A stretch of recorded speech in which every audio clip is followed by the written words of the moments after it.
Hello everybody and welcome back to the BUSR Summer Series. It is round 5 of the championship.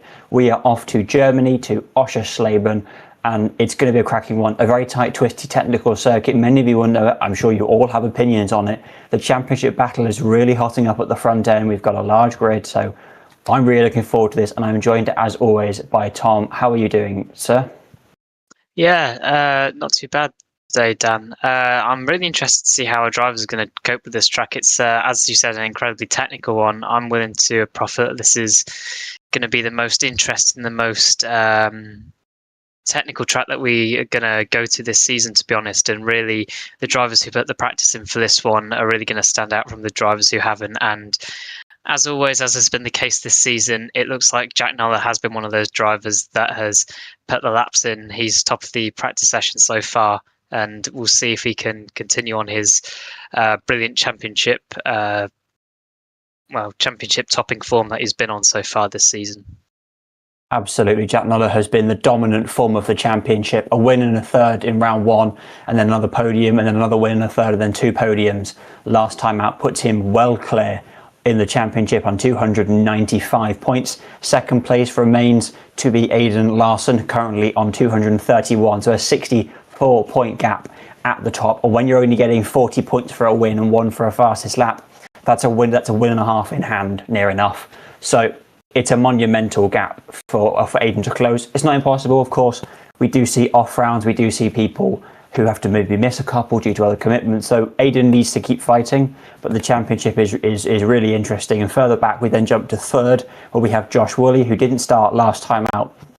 So that's going to be, hopefully we get to see him today. And if we don't, well, then that's going to be tough for him, as he's already used his one and only drop round. So then we'd come further back in the championship down to 4th place, and we see Owen Goldsmith, last season's alumni class champion, on 130 points, level pegging with I'm not going to say a surprise entry, but it's certainly a driver we weren't expected to be near the front.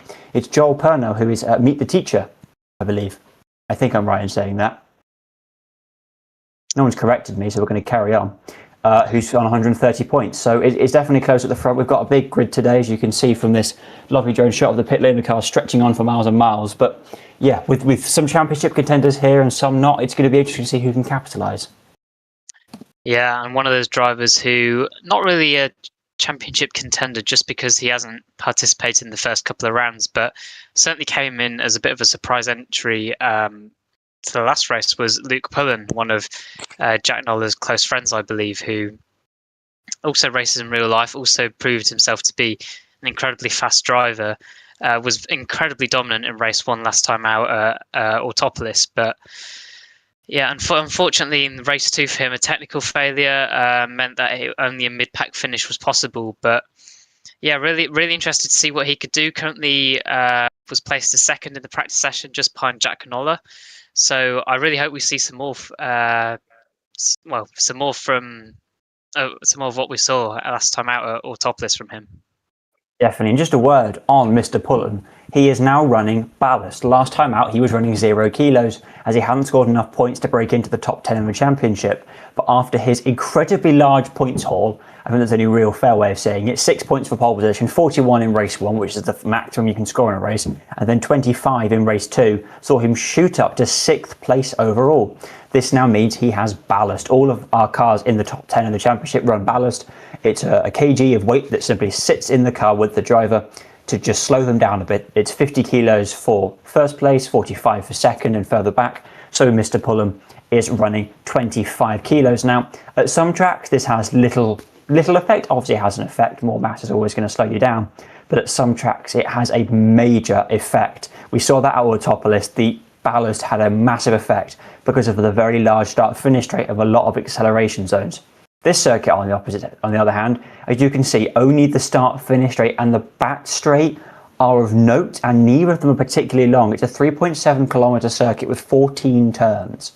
There's a lot of circuit to go around, particularly that the first 2 hairpins of turns 1, 2, and then sort of 3 and sort of 4, and then even further around the 90 left into turn 5, means that there's a lot of corners to negotiate.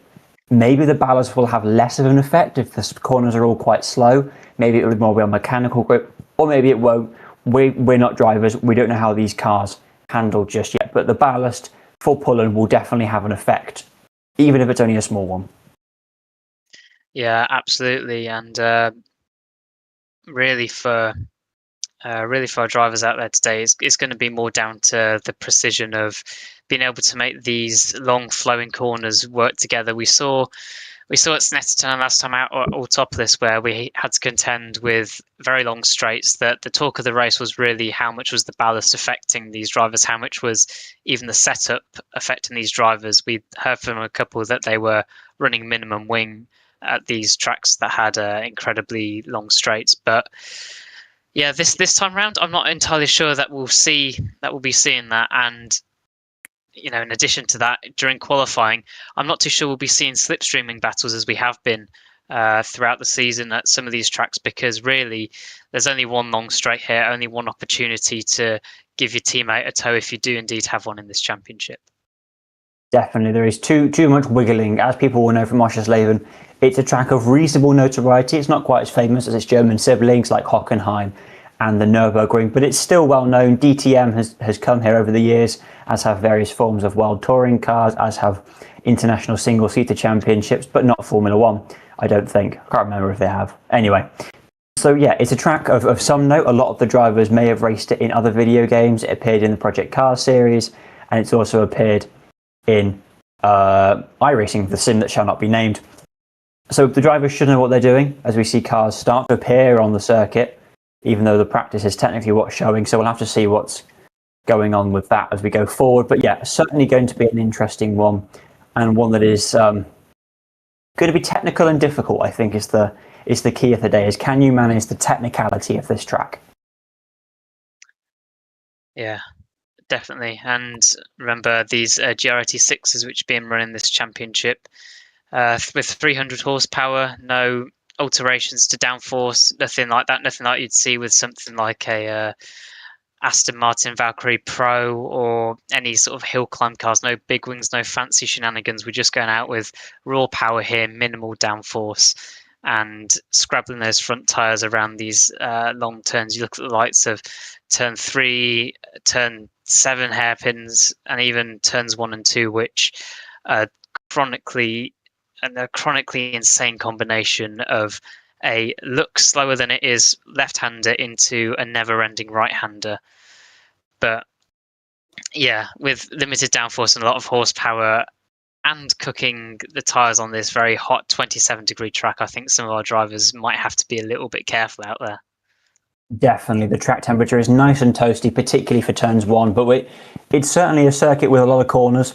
So we'll have to see. Another corner of note is the back chicane, fast sweeping S. It's not really clear what it is. If you look up track guides, they all seem to differ on what they call it, but it's officially called Shell Curve, Almond Curve, and Bauer Curve. These are the ones you can see on the end of the back straight on the map, just behind the number 3, well now number 4 on the mini map, which is Cabo. So it's an interesting set of corners. I warn you, kind of have to take it flat, but you also kind of don't. So we'll have to see how the drivers negotiate that. The fast front runners, your Nollers, Pullen, Sparrow, Ben Gilroy, Aidan Larson, they're going to take that corner reasonably flat, I think. There'll be a lot of curb bouncing. Your rearmost drivers like Raul Yagas, Thomas Cannon, Sam Knight, they'll probably take it a little bit more cautiously, or they won't and they'll have a massive accident. It's one or the other. It's the BUSR. If you've watched any of our streams before, you know what's sort of par for the course. You know what's to be expected. We have got 2 races coming up. We've got qualifying starting imminently. It'll be 20 minutes of that, followed by 2 races. The first one will be 20 minutes with the grid set by qualifying, unsurprisingly. The second one will not, though. It'll be a 20-minute race again, but with the grid set by the result of race 1 with the top 10 reversed. We've seen this produce some stunning results, especially last time out with Raul Yagas' maiden victory at Autopolis. But race 2, turn 1, is going to be one to watch. Oh, for sure. And last time out at Autopolis, really, we didn't see any red flags whatsoever. But yeah, for this round, not going to jinx anything, but a lot more corners than Autopolis. And to be honest, the barriers are a lot closer to the circuit as well. There's not as much tarmac runoff as we were seeing at the likes of Lithuania Motorsports Park, as we saw at Snetterton. So really, there's not too many opportunities for drivers to make excursions onto the grass and not hit a solid object, whether that be another car or a wall. So race 2 might have some more interesting, let's say, overtaking battles for likes of Jack Noller, Luke Pullen, Aidan Larson, whoever finishes towards the front of race 1. And really, at some of these tracks that we've been to over the course of the season, it has been relatively easy for these guys to cut through the pack, get up into first place, second place with 8 or 9 minutes to go. But yeah, really around here, I think they might have their work cut out. Definitely, it's certainly one of the tracks that rewards some skills and punishes other skills, and not being able to crash is going to be a crucial one. Turn 1 is very Monza reminiscent. Turn 2, which is that long sweeping right-hander, is one of the corners we've seen in this series and one of the corners we will continue to see for the rest of the evening. But don't go anywhere, of course. We will have cracking racing action regardless of how funky the track is. It is primarily a motorbike circuit nowadays, which kind of explains the weirdness, but we have got cars on circuit. I believe qualifying will be starting imminently. I'm not sure if those cars are meant to be there, because the series organiser Adam Benton is very much still in the pit lane. But yeah, it's going to be a fun one. I think we're going to see some cracking racing around this German circuit. You see the grandstands are full of digital people, as I'm sure they always are in video games. But yes, the car's still in the pit lane, so we're going to have to delay the start just by a little bit more. Nice international growth there, you can see from the flags. We've got Welsh, British, Australian and more. Yep, every corner of the globe represented in BUSR, including Raul Llagas, last time's race winner with the running the Filipino flag. Nice to see some Asian representation. But yeah, as we see Jay Cancel just cruising down the pit lane in reverse.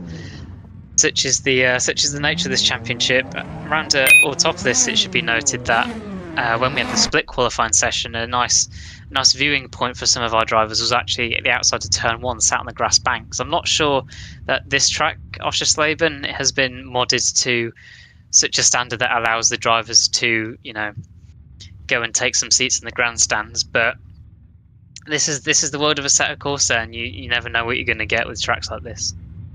Yeah, it's an interesting circuit. We have seen before, particularly last year in Australia for the opening round. We saw some creative liberties taken with not just track limits, but also trespassing, leaving the circuit, abandoning posts, destruction of property when they drove through walls. And I'm sure we'll see more destruction of property, whether it's the walls, the cars. We'll have to find out. Nice stacked grid, as you can see here. Lovely liveries on show from all of our drivers.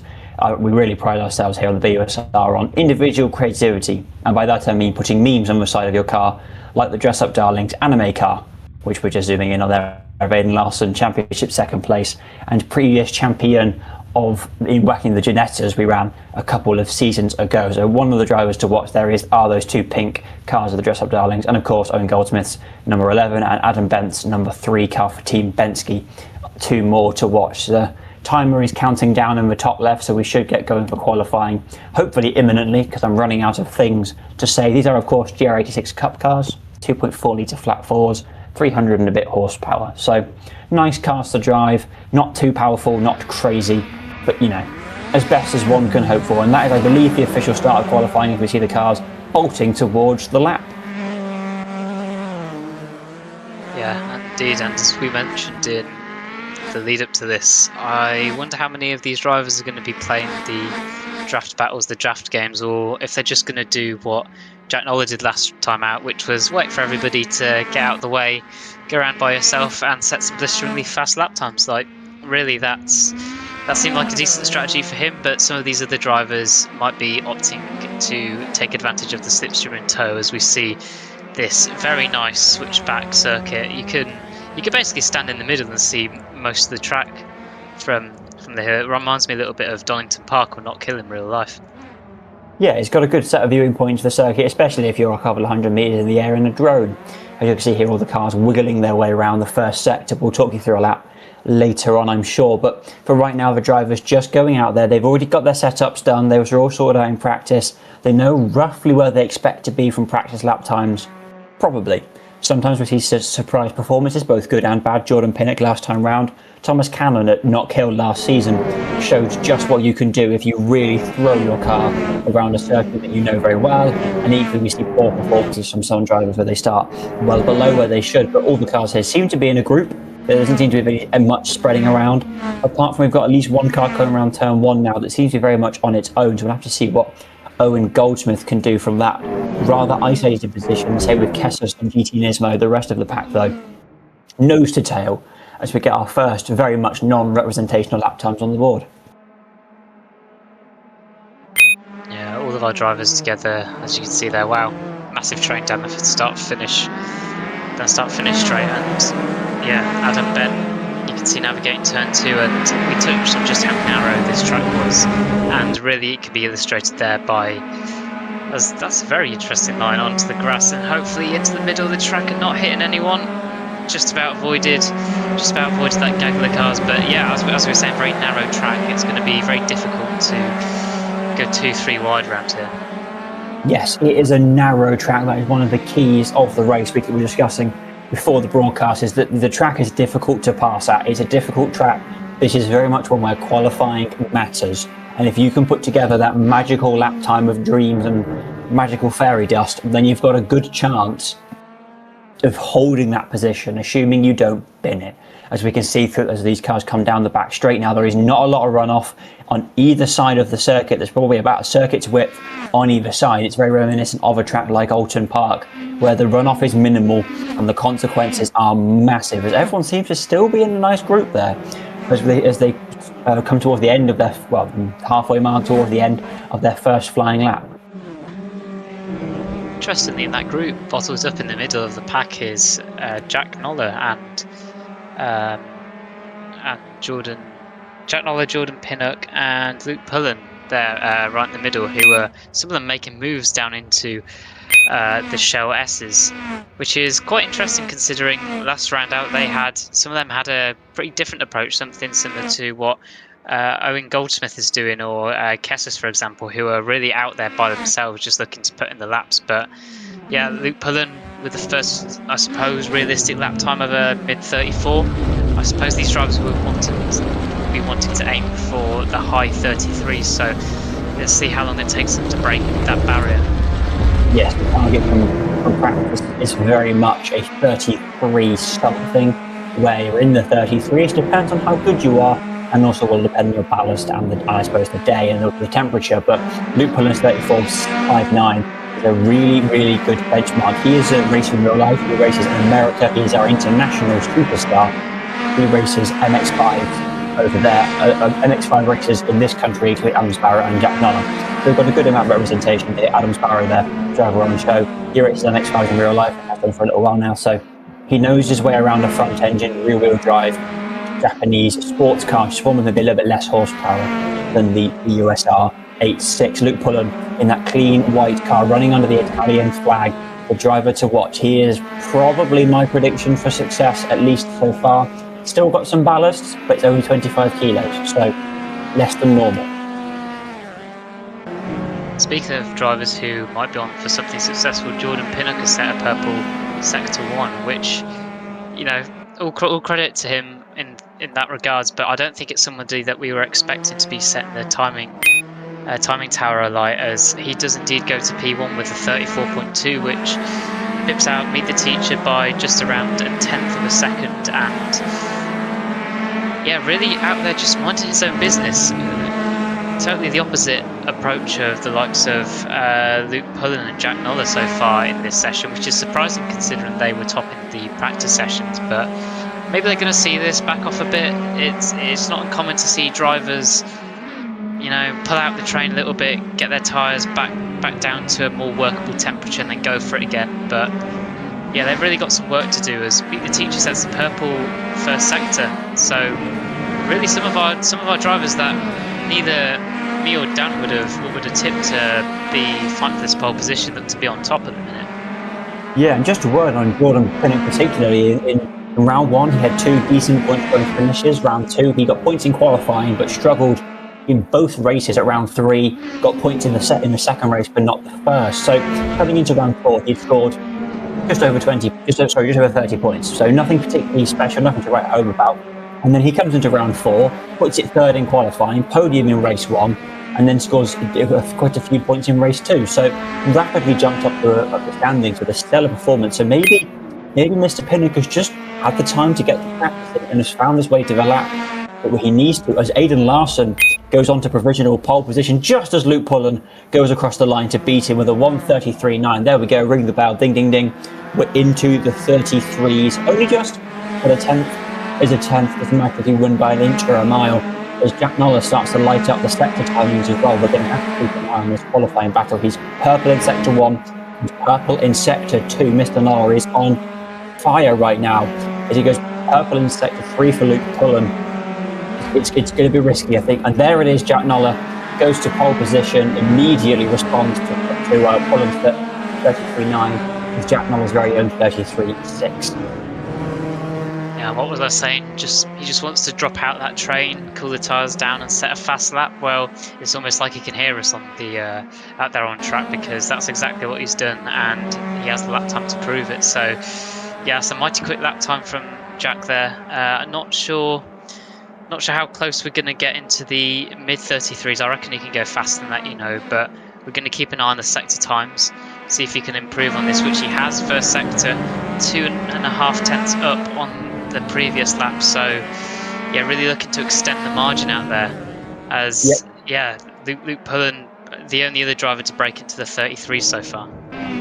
Yes, and those two very much are now, I'm not going to say championship favourites, because Aidan Larson is still in second and Jack Noller is very much clear of him, but they are certainly two of the drivers we're expecting come the sharp end of the season, when we get to Silverstone, to be right at the front, to be really putting on the pressure to each other mainly. I think is going to be the big thing, to take the coveted overall championship. We have, of course, got a class championship going. This is the BUSR, if you're wondering what that means. It's British University Sim Racing. The U stands for university. So we have got a student class. We have also got an alumni class, people who joined as students but have since finished their time in university. And then we have our open class. If you look at nearly every car, Mr. Noller being the exception to this pure white livery, as he goes straight to pole position again with a 33.499. He improves by a tenth and a half. So this is very much looking like his session to hold. Yeah, absolutely. I can't see anybody else out there, including Luke Pullen, really challenging that lap time. Just looking down people's sector ones, Luke Pullen's about a tenth and a half off in first sector, and then really everybody else is, in the grand scheme of racing, times miles away. So yeah, maybe Jack Noller has got some experience of this track from other sims that shall not be named, or maybe he's just found some extra time to practice. But yeah, certainly the experience real life in these the MX5 Cups which he races will certainly come in handy around here. But yeah, looking up and down the timing tower, there's a couple of improvements in the mid pack. Adam Sparrow, John B, GT Nismo all look to be on for pretty decent laps. And Jordan Pinnock really is our top driver without any ballast, to be honest. So in the top 6, 5 of them are running at least 25 kilograms worth of ballast. So it really is proof, if proof needs be, that ballast seemingly is not having as much of an impact around here as it did at the likes of Autopolis, at the likes of Snetterton.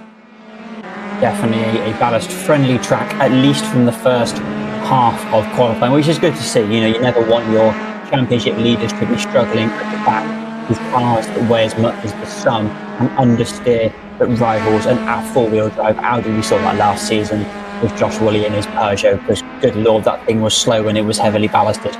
Josh Woolley outdrove the car, but regardless, Jordan Pinnock still holding a strong 5th place though. Not improved that lap because it was an out lap, but he'll be looking to make up some ground and maybe even challenge for the top 4. He's already scoring points, the top 6 score points in qualifying, so I think he'll be happy to just come over with another top 10 qualifying, let alone a top 5. Adam Sparrow, just as I was making that point about ballast, on 0 kilograms worth of ballast, is into 2nd place. Really our closest driver at the minute to Jack Noller, splitting the 2 real-life MX5 drivers. I suppose he's an MX5 driver as well, which makes the top 3 in MX5 trio. Apologies, Adam.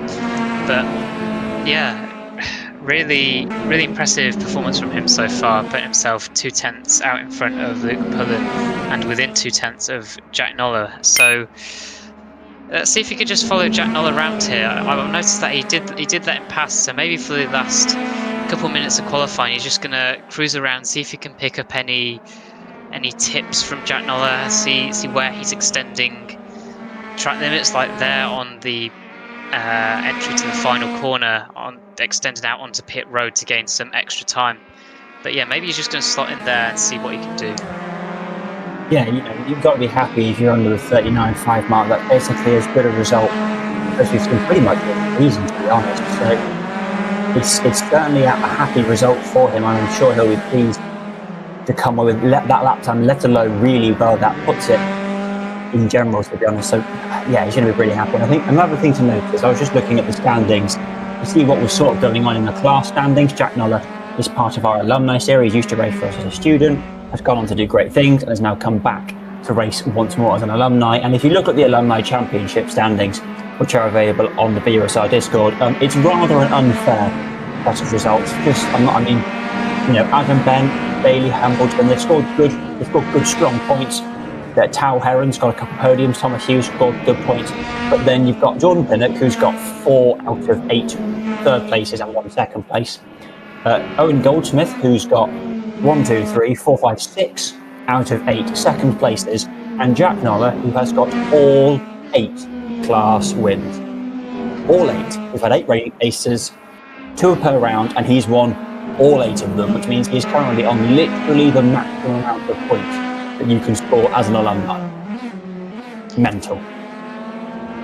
Yeah, absolutely. It's almost rivaling the seasons of, I dread to mention the similar Sharpie name, but on iRacing back in the early 2010s, the legendary Gregor Hutu taking basically every single race win in that series, and more recently the likes of Drago Racing taking the championship in some high-level series in the GTP class, just really sweeping the championship like Jack Noller is showing us how to do in here. But yeah, there's no sign so far of him cracking, of him being able to essentially not produce a first place result out of these races. So really, round 2 is where the most pressure is on, let's say, for our man in first place in this in the championship. Yeah, he's definitely got to watch. And I think the key thing for him that he'll already know, because he's a clever guy, he's not an idiot, is turn 1. We've spoken about it before, but turn 1's going to be dangerous for him. He needs to get out of there and get out of there, preferably alive. As brutal as that sounds, he needs to make sure that he is not getting caught up in the slightly messy nature that turn 1 often produces. But I'm sure with his racecraft he should be fine. Drivers somewhere further down, meet the teacher John B. Cassers, are going to be a little bit worried, as we see Jack Noller goes even faster in sector 2 to set a lovely purple shiny lap time, which instantly gets beaten by Adam Sparrow on our timing. I'm sure that part, there it is, instantly gets beaten by Adam Sparrow. There's life left in this fight yet, I think. Yeah, and these drivers, very versely to the previous rounds, Autopolis and I suppose Lithuania as well, are just opting to keep going round, keep those wheels turning. Nobody, in fact, the only driver who's come into the pits so far in this entire qualifying session has been Jordan Pinnock, down in 4th place. All these other drivers have just been going round and around, just potentially just learning the track and learning where you can pick up some time, which is something that we've not seen on maybe some more familiar tracks like we've had so far in this season.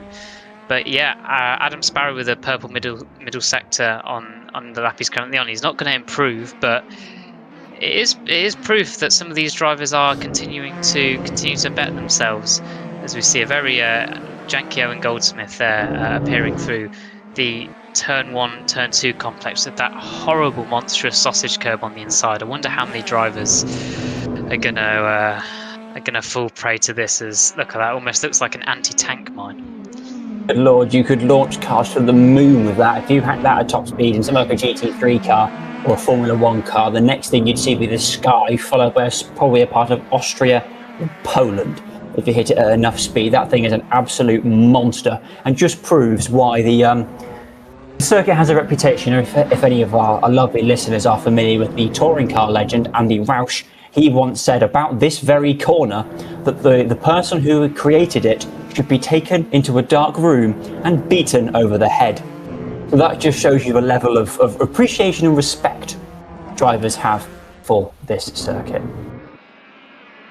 Yeah, somebody who's driven a M2 Cup car around here a couple of times on, again, the sim that shall not be named, I can totally agree with his perspective on that, as I believe that was the fastest lap there for Jack Noller, so edging the gap out there to 0.3 of a second over Adam Sparrow, which for a lap that's, you know, a little more than 90 seconds long is a pretty healthy margin. So yeah, it remains to be seen in the race how much he extends that gap. I believe last time out at Autopolis we saw the gap back to third place extend to the likes of 20 seconds. So yeah, really opportunity for that gap to be matched here during race one by Jack Noller if he can display this blistering qualifying pace during the race. Absolutely, and just a reminder, he is running full ballast. That car is 50 kilos heavier, which may not sound like a lot, but when you consider that that's the weight of a medium-sized teenager sat in the passenger seat of a car that only weighs 1,270 kilos, it's a big difference. Your fuel load will be less than that, and that gets burnt off. So the drivers will very much be aware of that as they go forward. Yeah, indeed, and I wonder how much time they're going to lose down the start-finish straight to the likes of Adam Sparrow, Jordan Pinnock, who are currently sat in P2 and P4. Obviously, off the start line, it will be very interesting to see who will benefit from that lack of ballast. Because I don't know if you remember, but last time out at Autopolis, the front row got a horrific start, and that really caused a massive bottle up effect. And with the start-finish line and the gridding on this track being so far back from turn one, and turn one basically just being a 90-degree left-hander where the rules are basically first one to the apex wins. Yeah, we might see some of these guys within the top five running little ballast having a bit of an advantage, and perhaps the only advantage over the likes of Jack Noller and Luke Pullen in this race. Yes, it's definitely a talking point that will continue for the rest of the day. And I'm just throwing ideas at the wall here, but maybe having a car that's heavier will be a benefit into turn one. You'll be harder to push off, and to put it bluntly, you'll hit with more force. You shouldn't be encouraging violent collisions, but if your car weighs more than your neighbour in a pushing match, you're logically going to do well. Just saying.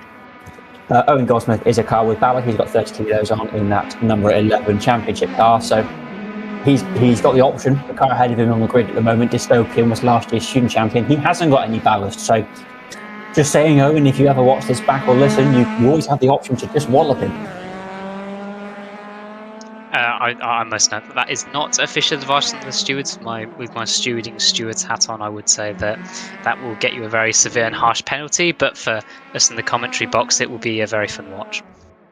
Absolutely. We have got penalty points here in this championship. If you get 12, you miss things. I don't really understand the system because I'm not a steward, as you can tell from my rampant crash-inducingness. We've got Jack Noller just sat in the fastest lap. Bother reporting on it is a 1:33.345. He's well clear on provisional pole as the clock starts to come down towards zero. Yeah, and as the clock continues to come down, our top three all into the pits. So unless anybody can spring a surprise on us, that looks to be our top three set, and 100% of our top three are real-life MX-5 drivers. So who's to say that real life racing doesn't translate into sim racing dominance? Probably not many people really at this point in time. Have you ever seen Max Verstappen race? But yeah, not a lot of other drivers going very quickly, to be honest. Jake Ansell looks to be on a slightly quicker lap down in 10th place, but everybody else just really winding up the final laps and perhaps preparing themselves for what I'm sure is going to be a very chaotic start to the race, as Helbo, doing some showboating on the start finish straight for us. Yeah, we love Stoyanov. He's a interesting character, I think, to say the least. But that is pretty much the end of qualifying. We have got a few cars coming around. There's 4 of them showing on our mini map as still coming around. As I believe one of the Hugheses crashed up the last corner. Jordan Pinnock is still coming around. They're probably the last competitive driver, but they're not currently improving. So I doubt they will over the line. No, not an improvement for them. They stay where they are. So that is basically qualifying over as the last of the Hugheses decides to have a crash and end up on their side and then fall into the void below Germany and start doing lovely cartwheels as they then disappear into the ether, never to be seen again. But that brings qualifying to the end at Oschersleben. We've got Jack Noller on pole position by 0.3 ahead of Luke Pullen, followed up by the smallest of margins. Just a note on that, it's only 0.02 between him and Adam Sparrow. Jordan Pinnock with another amazing qualifying in 4th place. Really great run for him. Aidan Larson in 5th, then Andy McEwen, a new driver to the series. We've not mentioned them. They are a real life commentator. I believe, if I've done my research correctly, they are one of the commentators for British GT. Yes, that British GT. Jake Ansell is in 7th place, then Dystopian in 8th, Owen Goldsmith 9th, and Meet the Teacher rounds out your top 10 with Raul Yagas just outside. So all of the main characters, you have to say, are at the front, which is sort of what you expect. So it should be a good one. The only 2 drivers of note that don't appear to have set any representation on lap time are Andrea Ruggi and Ben Gilroy, and I believe this might be because they have a qualifying ban, because they've accrued enough penalty points to acquire one. I believe that is the case, but do not quote me on that if the stewards come knocking. So really it's going to be 2 sets of race 2s for Ben Gilroy and Andrea Ruggi potentially tonight, and what a track to do it at. There's no shortage of dive bombing opportunities. Just look at that track map. It's hairpins everywhere you look, but very narrow hairpins at that. And I do proffer that if they're not careful, they might find themselves with something slightly more than a qualifying ban if they do too many lunges into these tight corners. As a prototype driver, ask me how I know. Yes, absolutely. We've don't get us wrong. Now, I said we're not racers. Both me and Tom have done racing. We know this circuit is so much fun. I remember doing it back in Project Cars 2 in, I think it was in a BMW touring car, and just thinking, well, that was one of the circuits of all time. And that's a pretty common sentiment shared across the grid. But we're looking forward here. We've got 2 races coming up. You can see the lovely clock in the top left-hand side that says 1 minute and a bit. That's how long before the cars should be ready to go. Not quite, because they have to get onto the grid. But once they're on the grid, we'll then talk you back through the grid and mention our predictions and our leading contenders. Should we say? I'm not going to say predictions, but predictions. Because we're meant to be unbiased here in commentating. We're not meant to have favourites, even though we very much do. We just don't tell you out loud who they are. Yeah, very right. And I've just noticed on this track map that the track looks like somewhat of a pistol with some kind of holster attachment to it. So yeah, that's a new one for me. You don't really get to see that while driving the track, but yeah, I wonder how much our drivers will be wanting to use that pistol potentially on their competitors after what I'm sure will be carnage down into turn 1. And dare I say, I would not be surprised to see a red flag deployed here. We did quite a few races, to be fair to our drivers, without a red flag. But if there's one track that will introduce this back to us, this familiar red flag, it's going to be this track, Oschersleben of all. Yes, it is definitely going to be. We've got 2.5 minutes to the race, so the drivers will be doing their last minute preparations. I know that my pre-race ritual was always to run to the toilet just in case, come back, have a drink, and then breathe. I always decided that breathing was a good idea, so I'm sure the drivers will be doing similar things. Everyone, of course, has their own rituals, their own procedures, their own practices. So everyone's now got 2 minutes to have a little breather, have a little chat, maybe discuss tactics with a teammate. The cars are on the grid, so they are ready to go. So we will be starting this race in 2 minutes. Whether we go more than lap 1, we'll have to find out. As we said, as my co-commentator Tom expertly said there, it's likely to be an incident-filled one. Turn 1, turn 2, turn 3, turn 4, turn 5, turn 6, and turn 7 are all really quite tight. It's only the last section at which you really get any fast corners. So as you can see, the lovely drone shot there of the interesting turn 1. Yeah, and this track really, I think, lends itself to some kind of inspirations from the likes of Magny Coeur and tracks of the like, where it's very twisty, very very technical. The corners never really seem to end, and as as someone who's watched this be raced in the likes of DTM in the past, it can bring some fantastic racing, some fantastic wheel-to-wheel battling. But yeah, for our drivers, they just need to be careful on the first lap. Just need to tread carefully, really. But yeah, look at that run down to turn one. There's a fantastic opportunity to gain ludicrous amounts of speed, and as Dan was saying earlier, use your bigger ballast car to get to that apex first at turn one. Yeah, and just a word on the circuit. If you look at the map, you can almost really see into the mind of the crazy person that designed this place. They went, I've got a rectangle in which I can fill with circuit. I must leave a bit for the paddock and a bit at the top for some viewing, but the rest of it is filled like a kart track. And that is really what this is. It's a kart track for full-blown race cars. As we get ready to go, we've got 20 seconds on the clock. You can hear some of the engines starting to turn themselves on, starting to get ready. The cars are fueled, the drivers are prepped. We are ready to go racing in the BUSR Summer Series. Thank you very much for watching. Qualifying, we're about to get starting on the racing, so here we go with the action. We've got red lights at the front of the grid for round number 9 of the BUSR Summer Series. Jack Noller on pole, Luke Pullen in second. Rock and roll. Let's go racing at Oschersleben. It's a long run to turn 1 as we see Jack Noller cuts across the front nose of Luke Pullen, gets a good enough start to do so. They are running basically just 2 cars in 1. You can barely see the Pullen behind Noller. Here we go towards the apex, towards the monster sausage curve of doom. As we see Noller holds the lead, Pullen running in second. We've then got Jordan Pinnock trying to go around the outside of Adam Sparrow.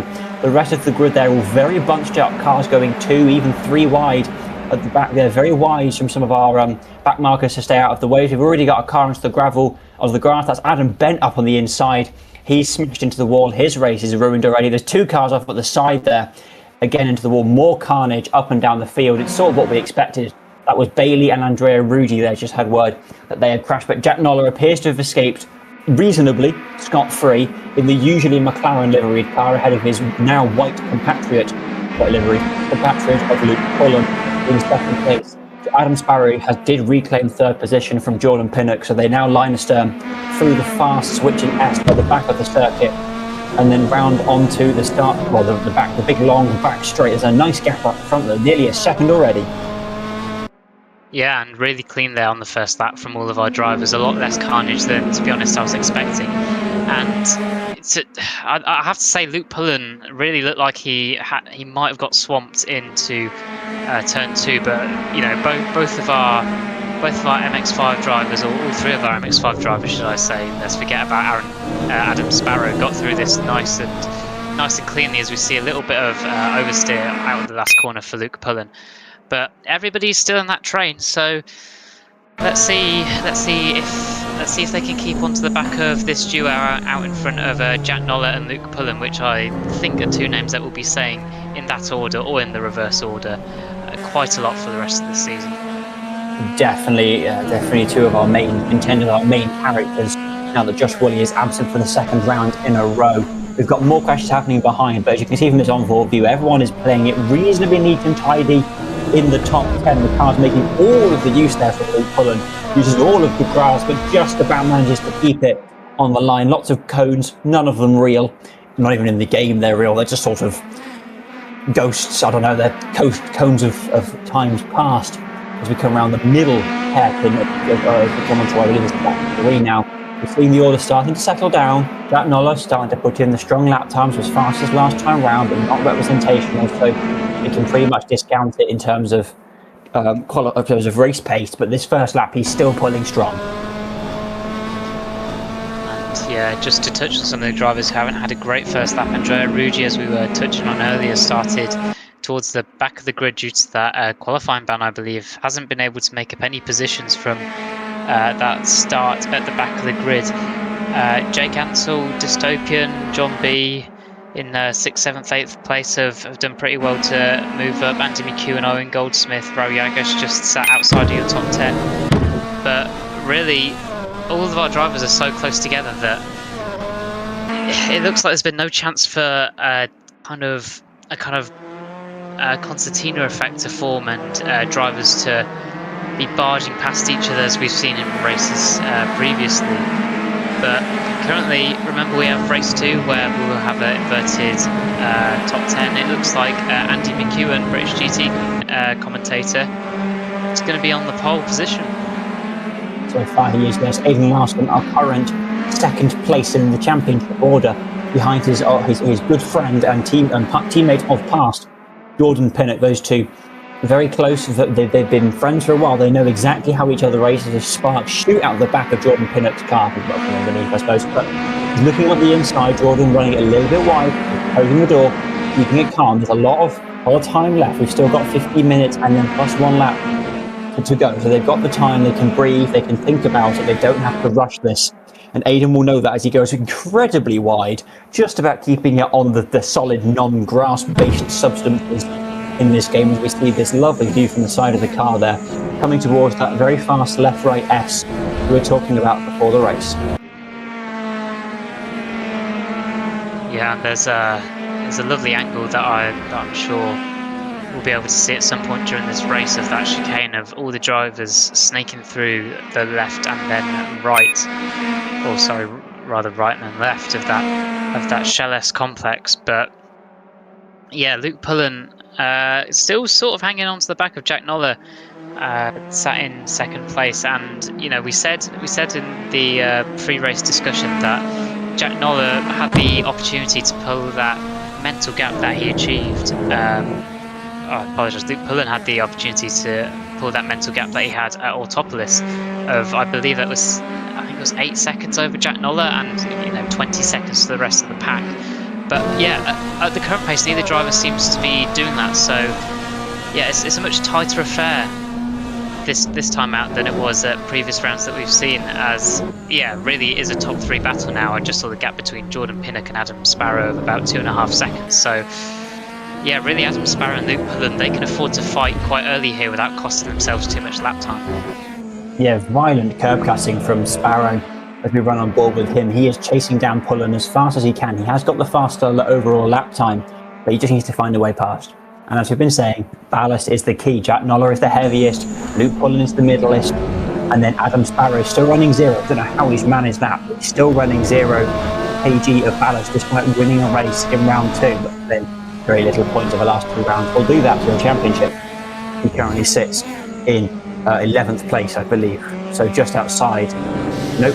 Yes, 11th place, just outside of it. But we've got a car off.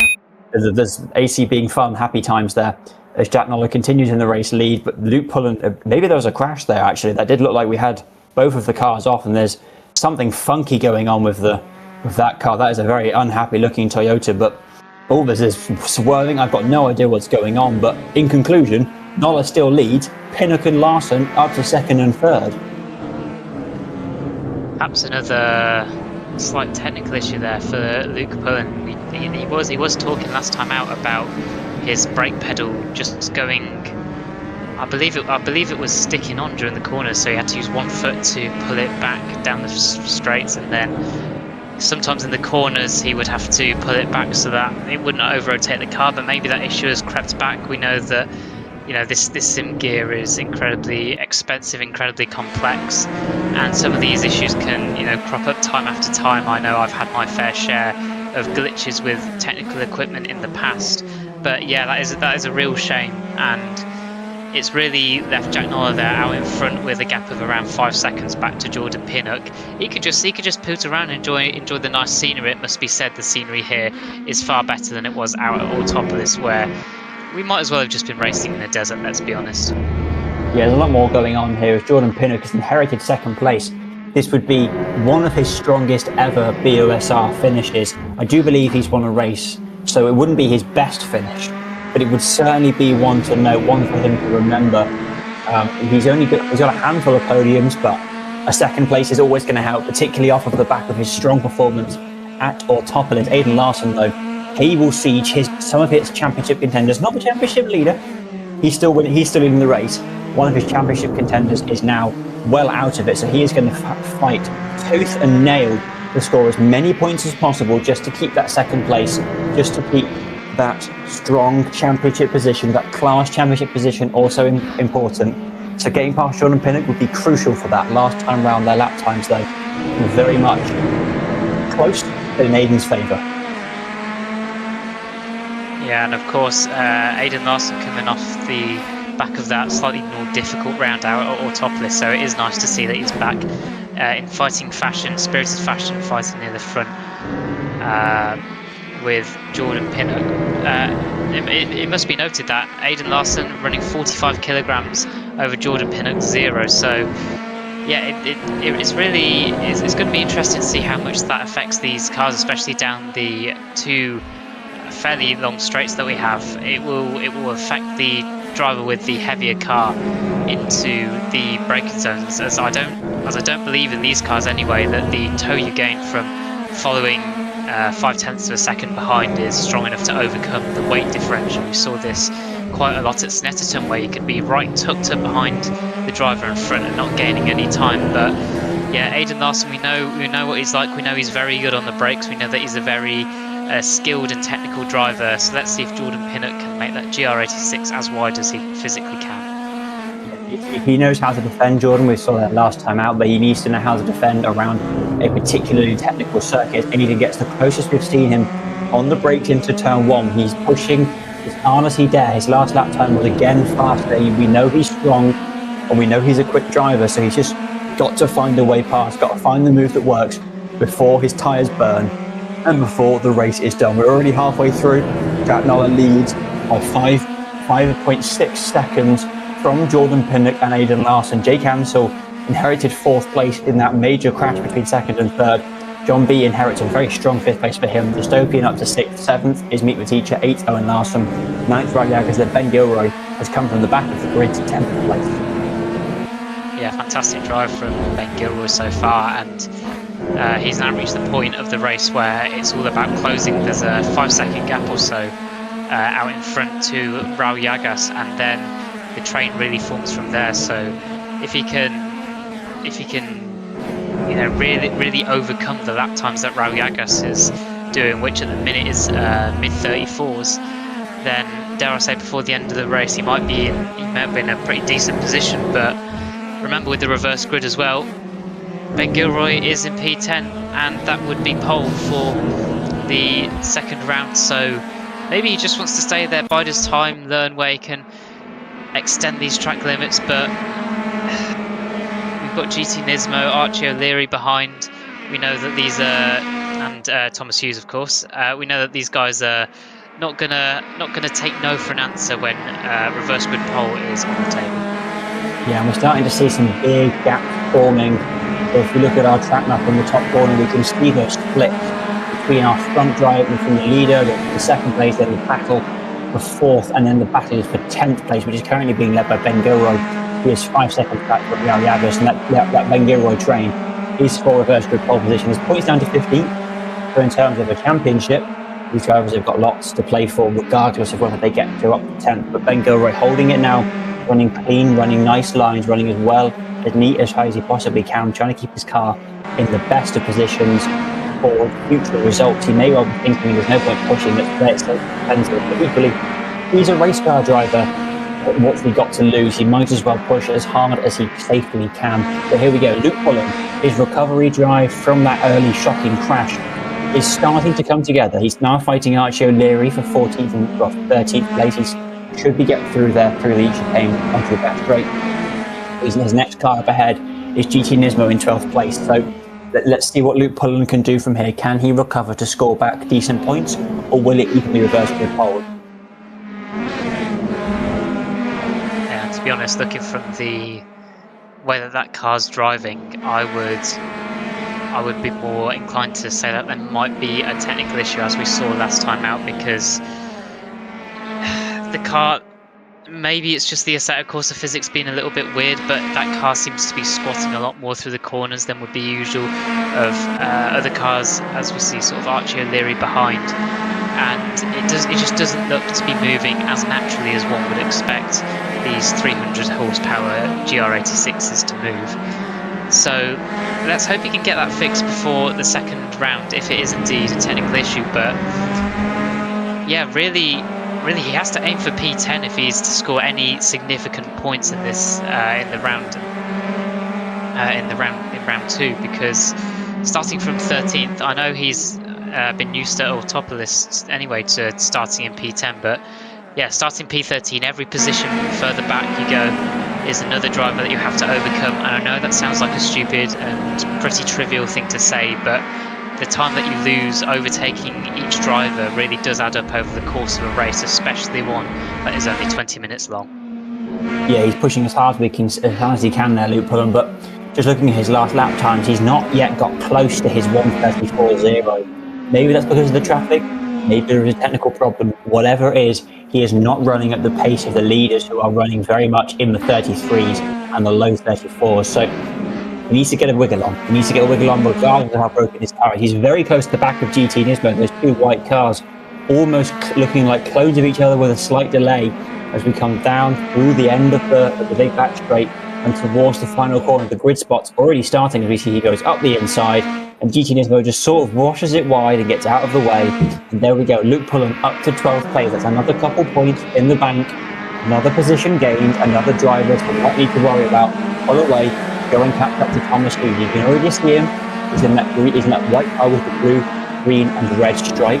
He knows where his target is. He's got to keep it calm, get on with this and get to the next car ahead.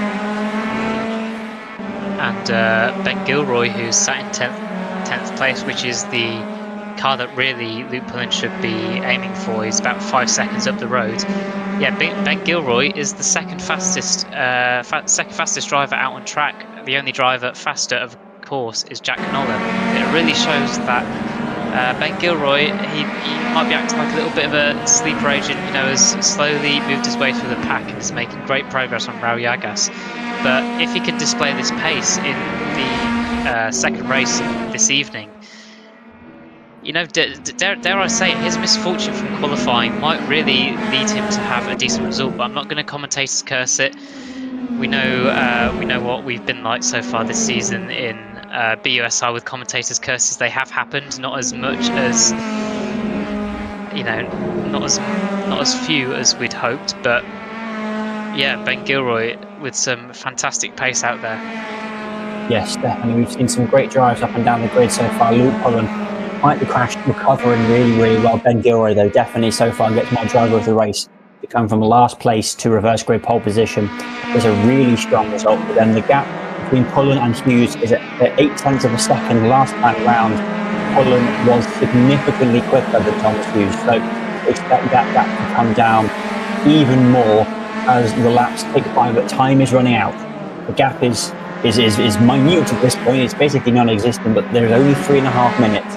If he wants to catch up to Ben Gilroy, Mr. Pullen is going to have to put in one hell of a run in the last few laps, or hope from a mistake from a car or two in front of him. The lap's only 3.6 kilometres, so he's got his work cut out for him, I think it's fair to say.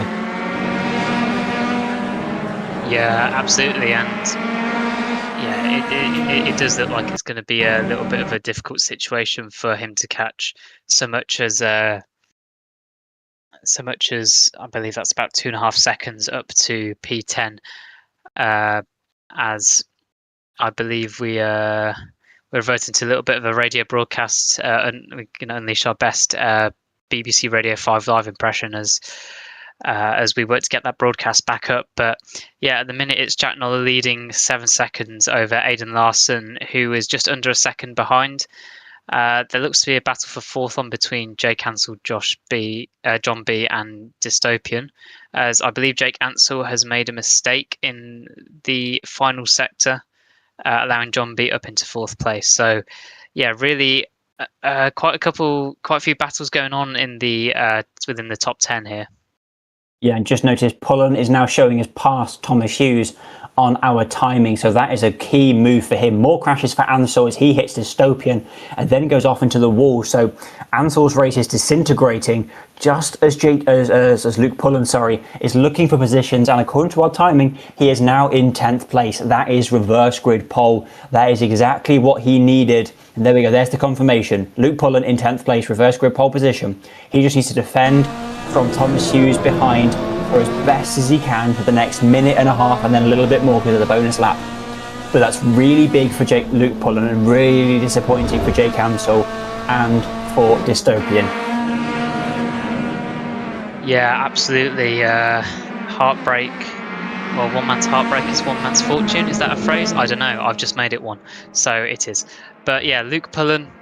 Yeah, 10th place. He just needs to defend, as we were saying from for the case of Ben Gilroy, just a few laps previously. He just needs to defend. He has to make that car as wide as possible. But Luke Pullen has a gap of about a second and a half, and to be honest, barring any more technical troubles, is definitely a lot quicker than P11 Thomas Hughes. So yeah, looking up and down our grid, there's not too many more battles going on. Maybe a battle for P8 between Ben Gilroy and Owen Goldsmith looks pretty close, looks pretty tasty down into turn 1. Trying to avoid that massive sausage curb. And yeah, Ben Gilroy smooth down the inside. That's nice. That's nice from him. Yeah, definitely a smooth, clean, lovely, pretty, happy days overtake. Owen Goldsmith then losing out, but Ben Gilroy very much winning. He's up to 8th place. He's lost that reverse grid pole. He's got no reason to hold back now. He might as well go for the points rather than the position later on. So up to 8th place for him. Goldsmith down to 9th place. We've still got racing up and down the grid there as the clock counts down towards 0. That means we will have this lap and then one more for our front runners. A word on Adam Sparrow. They've really struggled. I believe they were the cause of the crash, sort of. They had a technical issue which put them out. They've rejoined, restarted the car, they've got back going again, but they are significantly down on everybody else. Their race is already over. They're now basically just trundling around doing practice for race 2. So we'll have to see what they can do. Aidan Larson, though, has not found a way past Jordan Pinnock. 2 laps to go as the leader comes across the line actually to start their last lap now. But they have not yet managed to find a way past Jordan Pinnock, so currently having to settle for 3rd. Yeah, and we saw in the final race at Autopolis the brilliant last lap. Lithuania. The brilliant last lap battle for first place. Maybe we can get another decent second place battle on this final lap as we navigate round turn 2, this long corner nicknamed Hotel, and into turn 3, which again is a very long left-hander. Gives Aidan Larson ample opportunity to get it stopped under the brakes and get whatever kind of slipstream he can get for the remainder of this lap. And maybe the ballast coming into play here, because Aidan Larson really has spent this entire race looking at the rear end of Jordan Pinnock's GR86.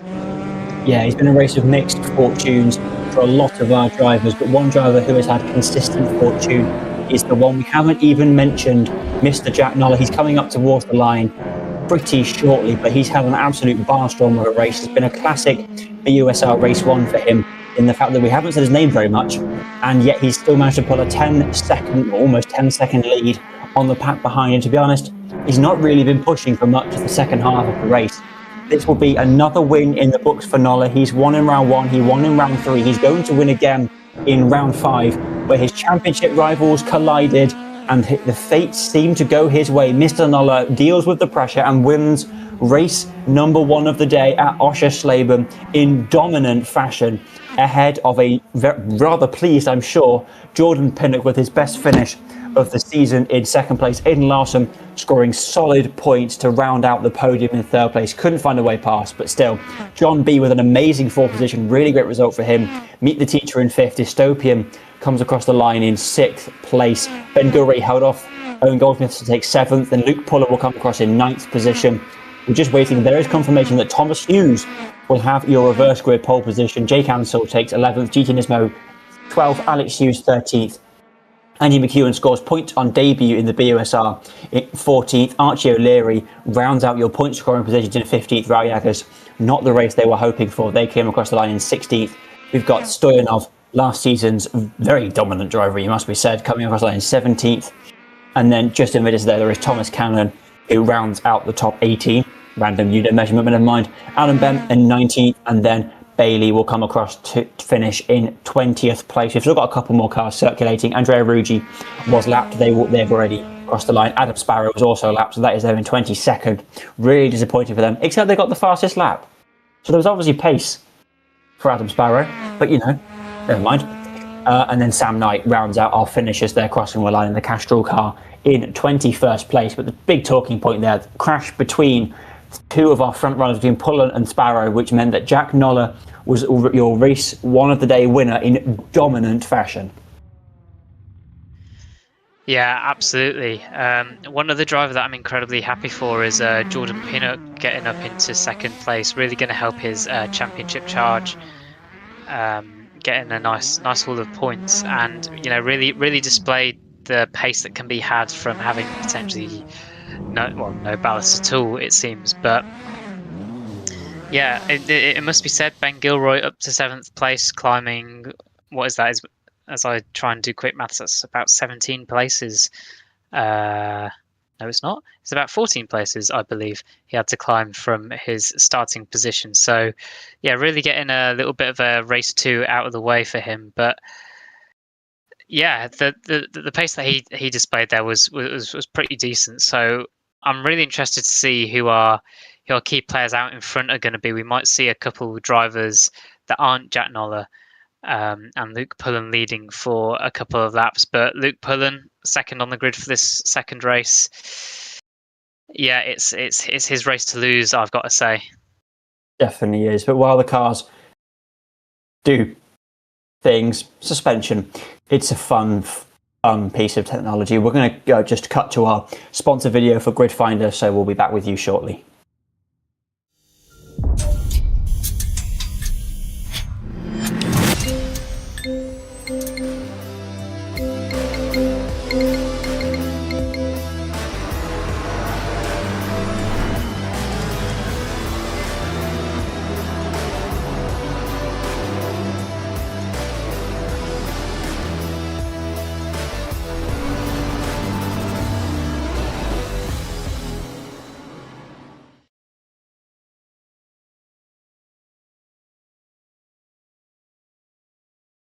Yeah, welcome back everyone. That was our Grid Finder sponsor video. As I'm sure you're aware now, we are sponsored by Grid Finder. They're a wonderful organisation.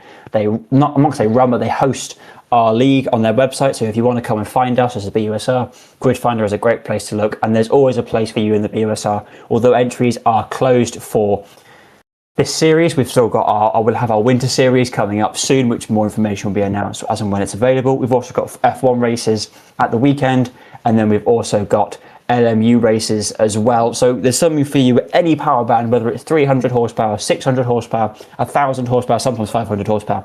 Anyway, we've also got the off-season stuff coming up. We are heading towards the end of the season. We've of course got round 6, 7 and 8 to go. But once we get through the end of round 8, we will have our wonderful off-season events, all sorts of random, brilliant, fun, happy time carnage coming up. Also, if you want to just chat to sim racers, you want to propose your own ideas to run, you want to come and work as a commentator or a broadcaster, we'd love to have you. There's always space for you in the BUSR. So as we look towards round 2, from the eye point of the dangerous sausage curve of doom, I think it's going to be an interesting one, especially with Pullen and Hughes being your front row. Yeah, and both of them... Actually, only Luke Pullen, I believe, is running ballast on the front row. And as we spoke about before, it's such a long run down to turn 1 that the ballast could play a little bit of a role in who gets to the apex curb first. We didn't see any red flags, thankfully, or unthankfully if you betted against it. We do not endorse betting on this stream, but yeah, we didn't see any red flags on the first race. So let's see if our drivers will remain calm, will remain collected, will navigate the first sector in a nice single file line. But as we always see in this championship in BUSR, that rarely tends to happen. Yes, and we've got Andrea Ruti there starting at the back with Adam Sparrow. Those two definitely looking to make up a lot of places on the incoming 20-minute race. So we'll have to see how they can get past the drivers of Sam Knight and Bailey to start off their race. We've got a full grid of cars here at Oschersleben. 23, take the grid. Tom Hughes lines up on pole position ahead of Luke Pullen, then Owen Goldsmith, Ben Gilroy, Dystopia, Meet the Teacher, John B, Aidan Larson, Jordan Pinnock, and your race 1 winner and championship leader, Jack Noller, down in 10th place. We'll have to see if he can wiggle his way back to the front as the lights begin to come on in Germany for race number 2. This should be an interesting one. We're definitely going to see something happen, but what we don't know yet. So buckle up, get ready, rock and roll. Let's go racing at Oschersleben for the second time in the BUSR. It's lights out and off. They start to move very quickly as Tom Hughes and Luke Pullen now go side by side. Great start from Pullen as the rest of the grid miles away from their grid boxes, down on the really quite long run in towards turn 1. Pullen is showing his leading. He's got the first car to the apex. He's immediately in the lead, which is exactly what he needed. There's 3 cars off in the gravel, including a front row start for Thomas Hughes. Meet the teacher, last time out, second place in race 2, is also off there. There's a car going squirreling across the gravel. I believe that is Alex Hughes above disaster. The Hughes team is 2 of their drivers caught up in early incidents, but Luke Pullen leads ahead of now Dystopian in all of that carnage match to find their way up to second place. John B up into third, there's only 4. Ben Gilroy though keeping it in third. Look at that, Mr. Noller, McLaren development driver, already up into 5th place, quite happily through the rest of the pack now, through all the carnage. Definitely gained from, I think, that early mistake from one of the Hugheses to put themselves up into the top 5 on Mr. Noller. But Pullen is running. He is running like the wind, and he will know that Noller is coming. He will be able to see that on his timing. He may even be able to ask in a Discord call that they are running like the wind from away from Dystopian, who has already got a 1.3 second gap from first to second. Yeah, and really all of that carnage was triggered by Meet the Teacher going a little bit too late on the brakes, and it meant that everybody who was on that outside line into the first corner kind of got caught up, got held up, and really had to sort themselves out before they could get going properly around turn 2. And you know, it really showed the likes of Dystopian, who unfortunately has just dropped down a place behind Ben Gilroy now. But it just shows that, you know, the likes of Dystopian, the likes of John B, and even Jack Noller, who gained a massive 5 positions on that opening lap. If you're in the right place at the right time in this championship, you can gain leaps and bounds by just keeping your nose clean, avoiding the carnage. And now it's on for Jack Noller to make up those 3 positions in front of him and give chase to Luke Pullen, but given the gap is already out to over 2 seconds in front, that's not going to be an easy feat. No, definitely not, especially he's getting covered with that as Jordan Pinnock looks at the inside for 7th place on Jake Ansell, one of the stars of race 1, making up more positions, and Aidan Larson there looking in the background like a Volkswagen trying to pick up the scraps as Jordan Pinnock pushes on through. They've got the inside line again with a long left-hander which goes into a second long left-hander. It's a very weird circle, this one, and down towards the third of the big hairpins. Jordan Pinnock has placed on Aidan Larson, though, right behind, getting up past. They're now side by side. Aidan with the inside into the chicane, gets on through, moves up to 8th place. Jake Ansell dropping places faster than I fear he would want to be honest. Yeah, and all of our drivers really keeping tabs on each other, apart from kind of crucially Owen Goldsmith, who has dropped back from Jack Noller. That's understandable. Jack Noller is the at least one of the fastest drivers on our grid. So yeah, Owen Goldsmith really being, I suppose, the cork in that bottle of the back of the top 10, with potentially him acting as a catalyst for a couple of battles to happen, as we can see here with GT Nismo capitalising on that mistake there from Adam Sparrow on the exit of the final corner, as everybody apart from, I can't tell who that is, but most of our drivers keeping it well into turn 1, as Assetto Corsa does Assetto Corsa things. Our drivers are not really driving through the map, although there is a car spinning sideways back there. I believe that's Thomas Hughes. His day goes from bad to worse, but yeah, our drivers are behaving themselves on the most part. Assetto Corsa slightly less so, but yeah. Gaps staying relatively consistent. Yeah, we've got this wonderful battle though with Kent using this barrel, even GT Nismo leading a USL rookie Andy McEwen. Yes, that is Andy McEwen from British GT, and we said before we've got white car with stroke leading, white car leading Mazda 787B, which is a bit controversial. But we'll gloss over that issue as we come onto the back straight. We see Hughes very much being the bottle in this court, or Mr. Sparrow behind. They're now running almost side by side down the main straight, but Sparrow thinks better of it, stays in the slipstream. Keep their patience, keep their time. They know they've still got 3/4 of this race to go, looking forward to the lap. They can afford to breathe, slow it down, think again, go again in a minute, and have another try. There's no need to risk it. Alex Hughes is a driver with a reputation for being harsh and strong, so there needs to be some level of respect given to him unless you want to risk having a little bit of an axi bump. And somebody who can't afford to settle, can't afford to relax is Jack Noller, now up into third place with only Ben Gilroy and Luke Pullen in front, as we see a little bit of a mistake there from Adam Sparrow dropping down into 12th place, bumping bumpers there with Andy McEwen. But yeah, Jack Noller really closing in now on Ben Gilroy in that second position slot, and Luke Pullen really hasn't gained the amount of time I suspect he'll need in order to deal with Jack Noller's blistering pace. Already half a second up on his personal best this lap, and catching Ben Gilroy at a rapid rate of knots. I would say it was almost a second.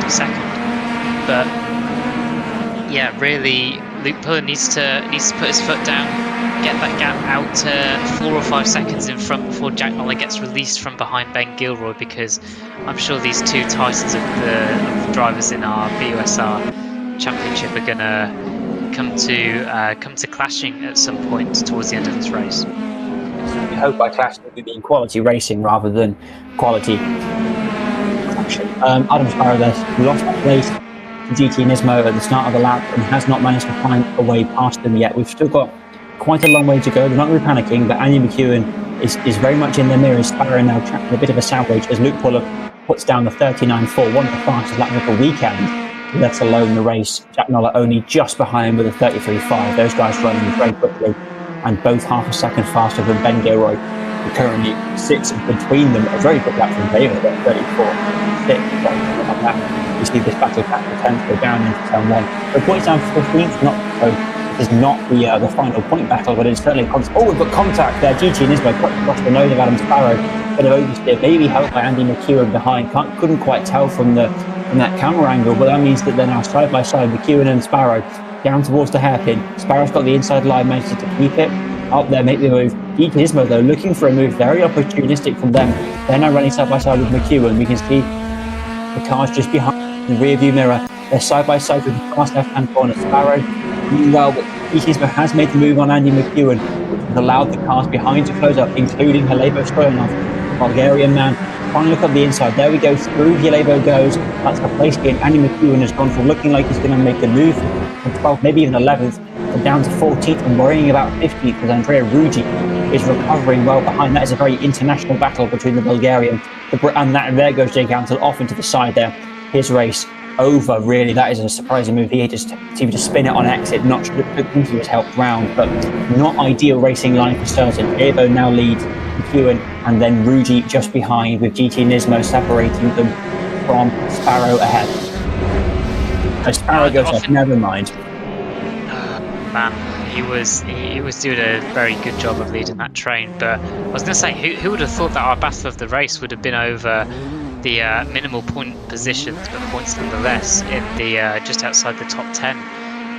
Yeah, really great stuff from everyone, and it really does show that no matter your pace, no matter your skill set, there will always be a decent battle for you here in this BUSR leagues. Apologies, but Jack Noller back at the front is bottled up behind Ben Gilroy somewhat, a little bit like Aiden Larson was in the first race, and just can't really seem to find a way to overtake. He's been there for a couple of laps now, and Luke Pullen, while not as blisteringly quick as Jack Noller was in race 1, has slowly been building that lead up from Ben Gilroy. And Jack Noller, as we approach half distance in this race, needs to dispatch Ben Gilroy as quickly as possible, but with 40 kilograms more ballast than the Dress Up Darlings second place car. It's going to be a bit of a tough challenge. It's certainly going to be a move of a champion if he can make the pass, and even more the drive of a champion if he can catch up to the leader. Ben Gilroy seems to be running pretty much perfect. They've got lots of practice in Formula 1 races, I believe, so they know what they're doing in a car with vastly more power, because these cars must seem positively pedestrian compared to a Formula 1 car, disregarding the Aston Martin. as Nola gets close on the brakes into turn 1. It's a very tight corner, so hardly a surprise that they close up, but still can't find a way through. Little gravel spattering there. If the cars cut the line, they might as well. It's only a sim game. There's no gravel to be chucked onto the circuit. Again, unlike Formula 1 at Spa. But, you know, they're running as best as they can. But Ben Gilroy is holding Jack Nola off. And look at that, Dystopian is not really being dropped behind, where the lap times aren't optimal for Dystopian to catch up. He's not being dropped as fast as he probably feared. Yeah, Dystopian making a pretty decent, I suppose, comeback drive from what was a fairly disappointing race 1. I believe gained several positions into turn 1 because of that carnage, and has really just remained at the front of the field ever since, displaying that decent pace, you know, not too far off the drivers around him, really, in the 34.4s, as we see the Irish driver representing the potatoes. I once drove a car with a Subway sandwich on it. Dystopian clearly driving a car with potatoes on it, and maybe we can have some more food-themed livery entries at some point this season. Obviously, would love to see that. Fabian McKeon is the driver on board the Dystopian car. That is their real-life name. They are the 01. That means they are the defending student champion. They've had a pretty disappointing year so far. They've only got one podium. That was in round 1. Since then, they've had nothing but they're struggling with crashes, with incidents. And yeah, this will be a really great result for them if they can hold off John B behind. So we'll have to see what happens as we go forward. The Irishman defending from the Hong Kong driver. Both of them looking for strong results. John B got it in race 1. We'll be hoping to replicate it, but the battle is close. The gap is under half a second. We know you need to be within about 3 tenths to make a move here and hope that it sticks without a mistake. So we'll have to see if John B can find those last few tenths. 8 minutes on the clock. He's got the time if he has the pace. We've seen both of these drivers previously this weekend have shown pace, but for right now they're holding pretty steady at the gap. There's between a second and half a second. And crucially, off our screens, Jack Nola has got past Ben Gilroy and up into second place. So he has been released from the dirty air of Ben Gilroy, from the slightly slower Ben Gilroy, and immediately has put that to good use with a 36.1 first sector, that's purple, and a personal best at middle sector as he goes about chasing Luke Pullen. Now the gap is about 3.5 seconds at the minute, and with 7 minutes to go, it's not an insurmountable gap.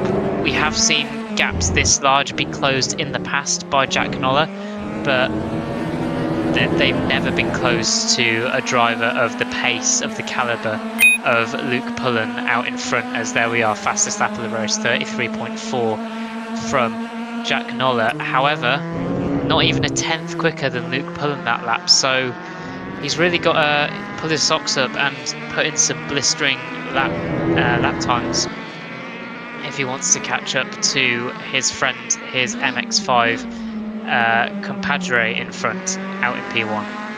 Yeah, Luke Pullen running as fast as he can, and that's pretty damn fast. The gap's only goes, like Tom said, by a very small margin. Ben Gilroy, though, is hanging onto the coattails.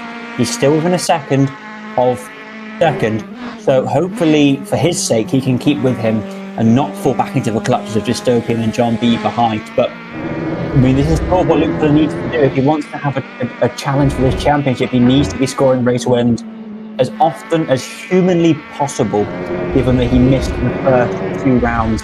He wasn't in the championship, didn't even consider racing really, so for him it's certainly an interesting one. But John B, another driver we've been talking about a lot this race, is now as close to behind Dystopian as we've seen all race. They're barreling their way towards the end of the straight into the not quite a chicane, not quite a set of Cota-style sweepers. Dystopian a little bit more curved than John B on the right, and then John B a little bit more curved on the left, but both cars coming out reasonably even. The gap of 3 tenths. That's what we said, the store of the value you need to make a move. Both cars are taking the liberties there with the entry. The gap well under 3 tenths and coming towards the last corner. Dystopian and John B practically welded together. The gap is now overlapping. They are side by side on the way down the start-finish straight. Dystopian has got the inside line, but it's a very, very long straight. We'll have to see if he can defend that all the way he does. Later on the brakes for Dystopian, gets to the curb first. John B slots in behind. No move could be made there, but John B evidently has the pace, whether that's race pace, a lighter fuel load, whether that's to do with their setup, or whether that's the tyres overheating, whatever it is, John B is on fire right now. And if he wants to make that move, he can get it done now, actually. He looks at the inside, there's contact between the two of them, very light front right to back left contact. And John B ever so slightly pushes the pass there. Not the cleanest of moves. The stewards will definitely be having a look at that one after the race. Well, rubbing is racing in the eyes of us, the commentator team, but rubbing is penalty points for our stewarding team. But he gets past, and all that battling has brought Aidan Larson, Jordan Pinnock back into the conversation. Both of these trying to pick up on what has been, not the best of rounds of race twos by their very high standards. And a P4 for either of these guys would not be a insignificant amount of points, not as many points as they would have hoped, especially Jordan Pinnock with running as high as P2 at some points this evening. But yeah, as Dystopian runs wide and has really done a good job of helping out these two drivers in catching up and getting some more points, as Aidan Larson off into the wall there. That's a very uncharacteristic mistake from the Australian. Yeah, Aidan Larson spearing off onto the gravel there. Not what they want, but that's allowed Dystopian and Jordan Pinnock to get a big gap. Dystopian has the inside line. We know they're good on the brakes here, and there they go on the brakes, strong again. First the apex just pushes Jordan wide. Absolutely textbook defence there from Dystopian. Just sort of says, nope, thank you very much. This is my corner and my position, and back up to 5th place he goes. But crucially, John B has now been given free rein to run off ahead at this German circuit. He is now very much clear in 4th place. It would be his best result of the season and one of his best AC finishes in BUSR history. So I'm sure he'll be eager to get this race over with. And luckily for him, there's only 3.5 minutes to go. But Dystopian, we've seen him make a mistake once, but they've made the pass back again. So he's going to be a little bit tense. He knows he can get past Jordan, but he doesn't want to get past too many times. Whereas Jordan Pinnock is a driver that is currently very much on form, currently very much on fire. They're coming into this race. He was on a strong set of results, got more in race 1, and is now looking for any way they can make a move. The gap's built up a little bit as we come down the back straight between these two, but even still, mega drive from Jordan to get up to 6th. But let's see if he can get 5th place into the S's. No move can be found there, and there's a car ahead of them, which is John D. So they're all sort of nearish to each other, but as of yet, no move can be made. Yeah, and all three of these drivers running zero ballast, so really it's going to be a straight fight. And in the excuses book of the racing driver, the ballast section, my car is different from yours section is well and truly crossed out. It is all down to skill now to see who will get this 4th place, as we see Aidan Larson and Meet the Teacher, who are going to go and battle for 7th place. Aidan Larson making up from that mistake, doesn't appear to have picked up too much damage from what really was a pretty hard impact into the inside wall at the final corner. But yeah, really an uncharacteristic error I would proffer for the Australian there, who is going to try and make the most of the situation that he now finds himself in. Late on the brakes into that hairpin he goes. The gap closed up nicely, but still it's probably about just under a car length between the two of them as they run down towards the long,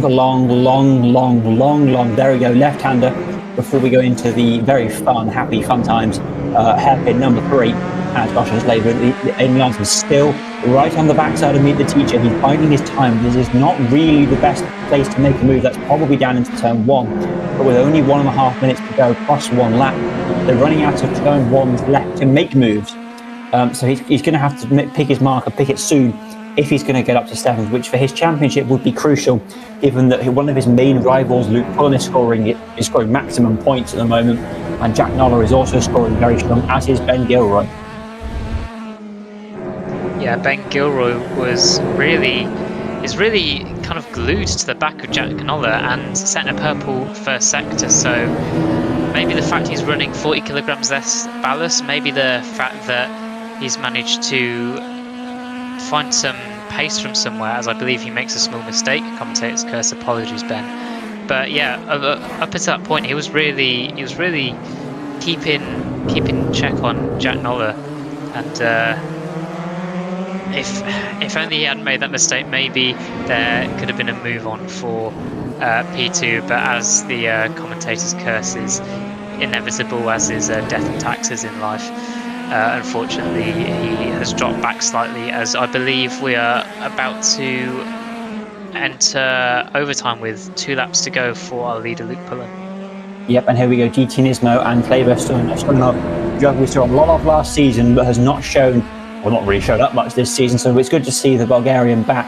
And now racing GT Nismo for 11th place. This would be a strong point to finish for either of them, given their championship prior. GT Nismo running it very wide, Helebo just trying to keep it clean, not make too much contact with it, but you can see GT Nismo is really holding up the Bulgarian now. That he needs to find a way past, because I mean he's probably not going to catch up to Alex Hughes ahead, given that we've only got 2 laps to go. But that 11th place is more points than 12th place. It's simply how racing works. If he wants to, make any sort of championship dent, Stoyanov, he needs to make as many points as he possibly can. Leader has crossed the line. We're on to the last lap. But these guys have got a lap and a corner to go. Pete the teacher now ahead of Jordan Pinnock, who is now ahead of Aidan Larson. Those two still together, even if it's the wrong end off the top 10. But Aidan Larson, this is the best race had all day. Little bump between the two of them there. That was a very minor amount of contact. And they're just sort of pushing each other down towards turn 1. Jordan's teammate Owen Goldsmith is just waiting in the wings in 9th place though. Up the inside for Aidan, not quite, can't make it stick. Doesn't even really think about it. Jordan running a very tight line around the hotel hairpin to keep it as defensively minded as possible ahead of the Australian and then the Brit of Goldsmith. Pete the teacher will be absolutely loving this, running away up ahead. They're keeping it, they're scoring solid points once again. They got 2nd place last time out in race 2, and now they're going to score another strong set of points in 6th. But Jordan, Aidan, Goldsmith, they're all right on nose to tail through the imaginary cones, round another one of this track's longs, characteristically long and sweeping corners, in towards the 3rd hairpin. Those front left tyres must be absolutely screaming with agony at the end of this race now. And coming on to probably the last major overtaking opportunity at the end of this straight for Aidan. If he wants to get the run, he needs to do it now. Now, the leaders are coming around the final corner, so we're really running out of time in this race. But here we go, Luke Pullen. We've barely seen him. He came from 2nd on the grid after a less than optimal race 1 to secure a very handy win in race number 2 of the day at Oschersleben. Jack Noller will come across the line in 2nd place. That is his 7th consecutive podium. Ben Gilroy scores another podium for the Dress Up Darlings team in 3rd place. It's a long wait for 4th place to arrive, but John B does seem to secure it on the game, but on the timing it's showing Dystopian is in 4th place. Not quite sure what happened there, but Meet the Teacher definitely 6th, Jordan definitely 7th, Larson definitely 8th, Goldsmith 9th, and then Hughes rounds out your top 10. What a race for the Hugheses it was. GTismo did hold off Stoyanov for 11th and 12th. Andy McEwen, more points on debut for them in 13th. Raoyaga scoring some points in 14th. And then Archie O'Leary, and then Adam Sparrow comes across the line just outside of the points. Agonising weekend, painful weekend on a Monday for Mr. Sparrow as he crosses the line. Then Bailey 17th, and our last couple of drivers will be coming towards us imminently. There they are. I believe that's Thomas Cannon coming towards us in the Liverpool Racing liveried car. Yeah, it was really a quite an interesting race of a lot of storylines to keep on top of, a lot of building up essentially to a climax that kind of never really occurred. We saw that battle for 6th place, and we were promised the fight between Noller and Pullen, but none of these really seemed to get pulled off, which I suppose from a kind of more cynical point of view shows how our drivers are, I guess, maturing as the season's going on, maybe just focusing on their own race, focusing on extending the gaps and just kind of keep themselves out of trouble. As we saw, turn 1 was all about keeping out of trouble. But yeah, a great race nonetheless for Luke Pullen. Yet another win for him. Shame what happened in the first race, but I'm sure we'll be able to speak to him very soon to find out what exactly went on there. Yeah, I think the first driver we will have into the interview room should hopefully be the international superstar himself, Mr. Luke Pullen. We'll have to see what his thoughts were on those 2 races. And of course, the circuit. Hello, international superstar. Talk us through that rather successful week. Well, Monday night. Well, hello, and thank you for referring to me by my correct name. I do want to specify that the others gave me this nickname rather than myself. I'm not, I'm not. My ego's not that inflated. But yeah, it's been really nice off the back of last week. Obviously, had a great result, aided by the fact that I had zero ballast. Now, off the success of that, this was a little bit more tricky. So I knew Jack was always going to be massively quick, so I just had to qualify sort of in the area and try and crack on. Obviously, race one was fraught with a little bit of lag issues, but it was nice to set myself, climb back through, and get myself near enough to reverse grid pole for race two. Yeah, we were just wondering on broadcast really about what happened during race one that dropped you back a little bit. Is there any chance you could elaborate on what happened with these technical issues? Yeah, so I think I think we're about 6 or 7 minutes into the race, and then coming through the final corner, I had Adam Sparrow behind me, a teammate of mine and great friend, and he decided to turn into John Lag halfway through that race. So I looked in my mirror to see his car on the gravel, but at warp speed, and it just smashed into the back of me and wiped me out. So I dropped down to quite low, and it was hard to rejoin. So I think I came back onto the track around 16th, and just had to sort of chop through, and yeah, I managed to get to P10, and then there was a spinner on the last lap, so I got to P9. But yeah, I managed to. I think his internet's okay now. But yeah, that was race one. Well, certainly a roller coaster ride, and I'm sure I look forward to potentially. I'm not gonna lie, more carnage at Long Beach next week. Yeah, absolutely. I think it's going to be a bit of a laugh. I think it's going to get a little bit spicy, so I'm looking forward to it. Well, we are too, and thank you for speaking to us, and congratulations on your race win.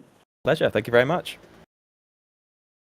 Next up, we are going to have one of our, not going to say surprise performances, we know that they can do well. We're going to have Ben Gilroy hopefully come and speak to us. They were the student class winner. So hello, Mr. Ben. Mr. Ben. Student class win. Must be feeling pretty great. Yeah. Oh, yeah, it's a win? I thought, is Luke Pullen a student? No, Luke Pullen is open class. Oh, I thought it was P2. No, Nice surprise. Yeah, class win. So talk us through that finish for you then. How do you think the race went from your perspective? Yeah, so race one was just minimize the damage, get any points we could. And then luckily just had on a under P10, so we got a good start for race two, and then a big incident into turn one, which I definitely benefited from. And then from there it was just keeping calm and not making any mistakes. So yeah, just I guess talk us through race one. You made up, I think if my maths is correct, it was about 14 positions during race one. What was your mentality as you were, faced with this very daunting task ahead of you? Say starting a race, I had my safe hat on. I didn't want to cause any more instants that caused the quali ban.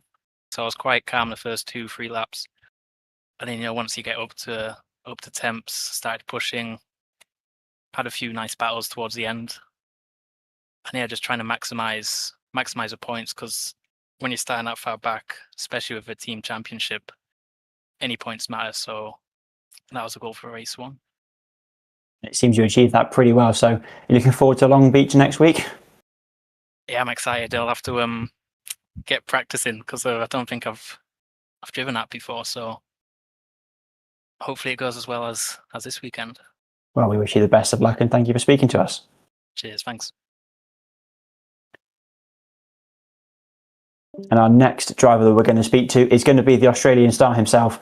He got the student class win in race one and solid points in race two. It will, of course, be Aidan Larson. We'll have to ask him what happened there. Aidan, talk us through race one. You spent most of it looking at the backside of Jordan Pinnock's car. Yeah. It's just another day, another dollar. Not enough practice this time. That's going to be a rolling theme for the weeks where I'm feeling lazy and it's just too hot for me to do it. But yeah, no, I only started practicing around 5 o'clock today, or maybe 5:30. So yeah, luckily got new Oschersleben, but in these cars, it's a bit of a challenge. So yeah, I just didn't have it in me today to take on Jordan. Yeah, and I was going to ask you if you'd done anything different in the lead up to this race as from last week, but by the sounds of it, you were just very chilled out, wait until the day to practice, just like last week. Yeah, World of Tanks was calling, as I've been telling most people. So I spent most of my day playing games and not practicing, which, well, you get what you're given. If you're not going to put time into practice, you're not going to get to times. It's just how it is. Very honest opinion there. And looking forward to the rest of the championship, are you quite content with where you are, or with by the end of the season, if you're in that fight for maybe the podium overall or on a class victory, will you start to push harder, or will you just keep being cool and calm? Well, I think class victory, I should be good to go. Overall, I don't think I'm going to touch. But I'll take second overall. If I can get that, I'm happy. But yeah, I think for now, it's mostly just focusing on that student championship and keeping that maintained.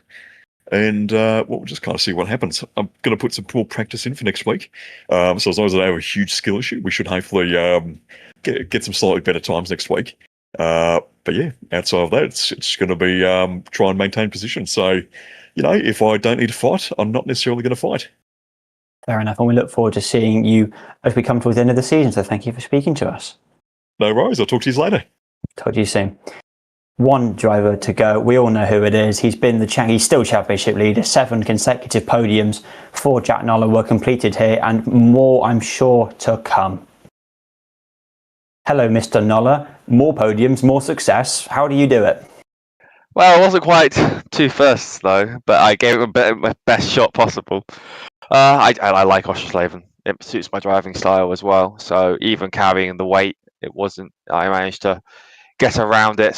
But yeah, straightforward race 1. Very, very sad to see Sparrow disconnected in a different way this time, as well as the stream did and a few other people. So maybe it was server side rather than his problem, but maybe the server just preyed on the weakest internets, because it was, rather than just fading off into the distance, he pinged forward at 200 kilometers an hour into Luke's back. So no close race at the front there anymore. And then I had all the work to do race 2 with Luke being on the front row. So managed to get to P5 pretty quickly as chaos ensued at turn 1, as it does at this layout. And then all the way through, speaking to Ben, he actually said he wasn't going to fight because he was in different class. So rather than go for overall, he was going for, and then tried to close down Luke, but not quite enough. And yeah, I was going to ask your thoughts, your opinions on this track, because it is a very divisive one, especially in the real world. But it sounds like you quite like this track. Yeah, turn 1, I don't mind if it's the other one. But yeah, my driving style seems to suit the short, sharp change directions, things like Imola, where you have like brake, stop, turn, go. Where you've got quite a few of those sections around here.